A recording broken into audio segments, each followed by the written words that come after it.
Welcome dear friends once again. और कुछ innovations कह लीजिए या how to teach certain concept और to make the certain concept easy. कभी कभी होता है कि हम बहुत मेहनत करते हैं, लेकिन मेहनत अगर सही तरीके से ना किया जाए, ये नहीं कहा जा सकता कि सही तरीके से ना किया जाए, तरीका सही होता है, लेकिन ओवर द ईयर्स जब हम किसी बात पर रिसर्च करते हैं, काम करते हैं, तो कुछ नई चीज़ें मिल जाती हैं। जैसे मैं पढ़ाता था पहले मैं ये अभी मैं आपको दिखाऊं कि बच्चों को ये कॉन्सेप्ट मैंने जब इस बार पढ़ाया तो मुझे बड़ा संतोष हुआ। जैसे ये है क्वेश्चन, देखिए आपके सामने एक टेबल दिखाई दे रहा है। हम एडी और एएस अप्रोच की बात कर रहे हैं, इनकम डिटर्मिनेशन किन्स की जो थ्योरी है उस पर चर्चा कर रहे हैं। तो जब हम बच्चों को कॉन्सेप्ट देते हैं तो हम अलग अलग से एमपीसी और एमपीएस के बीच का डिफरेंस, एपीसी और एपीएस के बीच का डिफरेंस, और मार्जिन प्रोपेंसिटी टू कंज्यूम और मार्जिन प्रोपेंसिटी टू सेव, इस तरह के छोटे छोटे जो कॉन्सेप्ट हैं उसको देने का प्रयास करते हैं। और अलग अलग देखते हैं, टुकड़ों में देते हैं, टेबल्स पढ़ाते हैं, उनके बीच के डिफरेंसेस को याद कराते हैं, बच्चे याद नहीं कर पाते। अब हमने क्या किया इस बार कि बच्चों को पहले कहा कि बच्चे आप लोग टेबल, पहले मैं एक टेबल खुद ड्रॉ करता था और कभी कभी इसमें एडजस्टमेंट करने में दिक्कत भी होती थी, ये फैक्ट है। अब हमने क्या किया, बच्चों को दिया कि हमने एक इक्वेशन दे दिया बच्चे को, बच्चों ये लिखो equation c equal to 100 plus 0.8y, और उनको कहा कि आप इसमें क्या क्या चीज़ आपको निकालना है। तो delta Y, C, delta C, MPC, MPS, APC, APS, MPS, ये सारी चीज़ें आपको निकालना है। और उनको इससे पहले मैं बता चुका हूँ कि एपीसी का फार्मूला क्या होता है, एमपीसी का फार्मूला क्या होता है, एमपीएस का, ये सारे फार्मूले मैं बता चुका हूँ।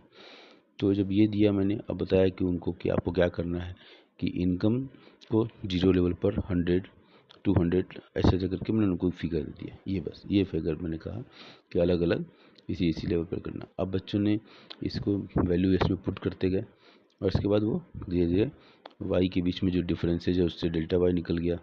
यहाँ ऊपर डैश हुआ कंजम्पशन, ये निकल गया, जहाँ पर वाई की वैल्यू डालेंगे तो ये कंजम्पशन की वैल्यू जो आएगी वो यहाँ आ गई।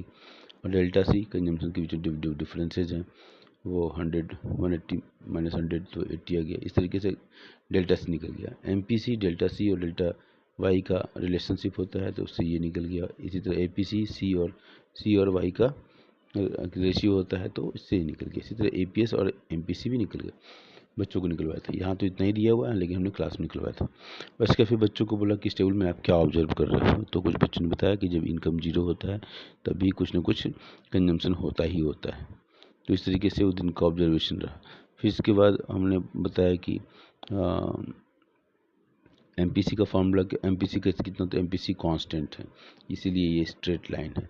तो जो कंजम्पशन कर्व की लाइन जो स्ट्रेट होती है उसका कारण ये है कि एमपीसी कांस्टेंट, एमपीसी में फ्लक्चुएशंस नहीं होते हैं। तो ये एक ऑब्जर्वेशन उनका निकल गया।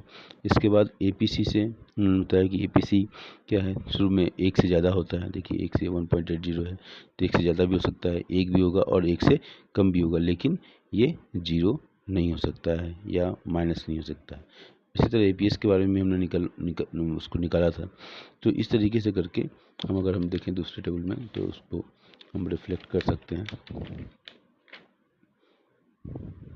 तो इस तरीके से देखिए हम यहाँ पर दूसरे टेबल में हम तो इस तरीके से सारी चीज़ों को हम दिखा सकते हैं। और यहाँ दिखा सकते हैं सेविंग कर्व निगेटिव होता है, कब होता है, जब कंजम्पशन कर्व पॉजिटिव है, जीरो लेवल पर कंजम्पशन पॉजिटिव होता है लेकिन इक्वल अमाउंट सेविंग निगेटिव होता है।